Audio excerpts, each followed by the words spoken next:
بسم اللہ الرحمن الرحیم۔ السلام علیکم۔ 19 فروری 1895 دہلی میں ایک ہندو پنڈت کا انتقال ہوا۔ جب اس کی ارتھی کو چیتا پر رکھا گیا تو ایسا کیا ہوا جس کو دیکھنے کے لیے پورا دہلی امٹ پڑا؟ پھر جامع مسجد دہلی کے امام بخاری صاحب کو کیوں بلایا گیا؟ اس ہندو پنڈت کا کیا نام تھا؟ اس ویڈیو کو آخر تک دیکھیے اور سنیے گا، انشاءاللہ آپ کا ایمان تازہ ہو جائے گا، اور ان لوگوں کے ساتھ ضرور شیئر کریں جن کے دین و دنیا کی آپ فکر کرتے ہیں۔ جی ہاں، تو وہ پنڈت جنوری 1836 کو ہندوستان میں پیدا ہوئے۔ ان کا نام منشی نول کشور تھا۔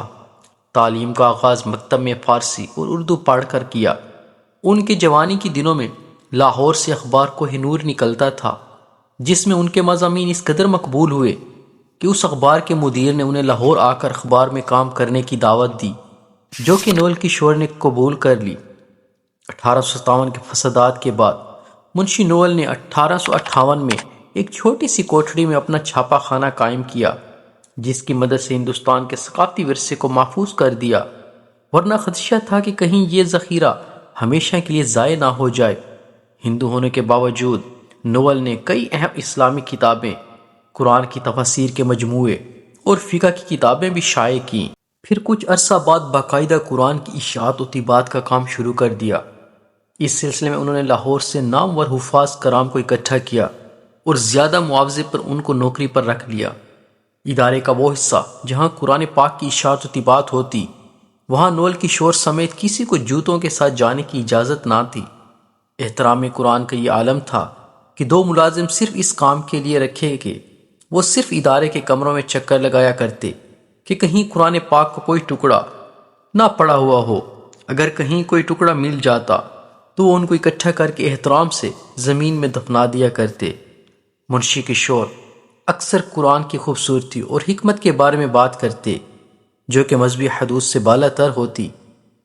قرآن سے اس کی اس عقیدت کی وجہ سے اسے کمیونٹی میں ہندوؤں اور مسلمانوں دونوں کی طرف سے احترام و تعریف کا درجہ حاصل تھا۔ اس دوران مسلم ہندو فسادات کی وجہ سے نول کشور کو لاہور سے دہلی نقل مکانی کرنی پڑی۔ یہاں پر بھی آپ نے قرآن پاک کی اشاعت و طباعت کے کام کو جاری رکھا۔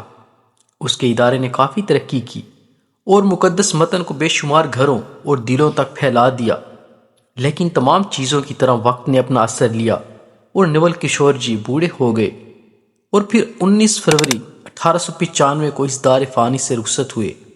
ان کی میت کو روایتی ہندو رسومات کے لیے تیار کیا گیا اور ایک بہت بڑی تعداد نے کریا کرم کے لیے شمشان گھاٹ کا رخ کیا۔ ان کی ارتھی کو چیتا پر رکھا گیا اور گھی ڈال کر چیتا کو آگ لگائی جانے لگی تو ایک حیرت انگیز واقعہ دیکھنے کو ملا۔ نول کشور کی چیتا آگ نہیں پکڑ رہی تھی۔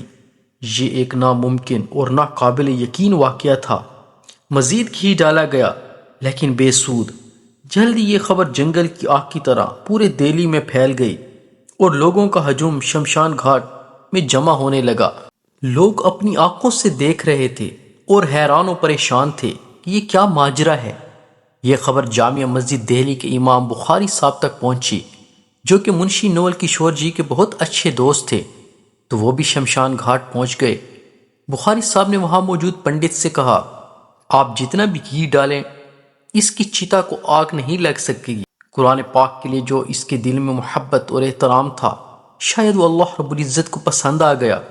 اس نے ساری زندگی اللہ کے کلام کو عزت دی، اللہ پاک کیسے اس کو دنیا میں آگ کے حوالے کر سکتا ہے؟ اور یہ بھی ہو سکتا ہے اللہ رب العزت نے آخری وقت میں اس کو کلمے کی دولت سے نواز دیا ہو۔ ابھی اللہ کی حکمتیں تو صرف وہی بہتر جانتا ہے۔ وہ چاہے تو کسی کے مرنے کے بعد کی زندگی بھی کھول دیتا ہے، اور نہ چاہے تو کسی کی زندگی بھی عیاں نہیں ہونے دیتا۔ اس لیے بہتر یہی ہوگا کہ اس کی میت کو عزت و احترام سے دفنا دیا جائے۔